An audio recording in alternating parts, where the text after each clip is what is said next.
এই ছোট্ট ভ্লগে তোমাদের সাথে শেয়ার করার মতো খুব বেশি কিছু নেই, কারণ যে 2 দিন ধরেই আমি প্রায় বইপত্র পড়ে কাটিয়ে দিয়েছি।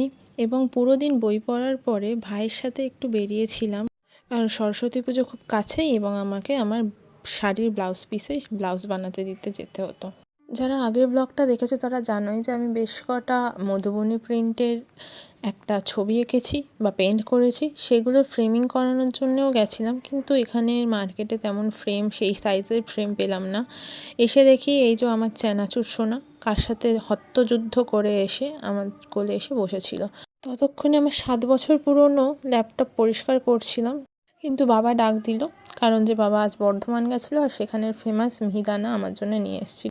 ইউটিউবের কিছু বেসিক সেটিং বাকি ছিল, সেইগুলো করার পরে আমি আবার দেখলাম আমাদের চেনাচুর সোনা আমার কাছে এসে বসেছে। তো তাকে জ্বালাতে কিন্তু খুব ভালোই লাগে, ছেলেটা চুপটি করে বসে থাকে, কিচ্ছু বলে না।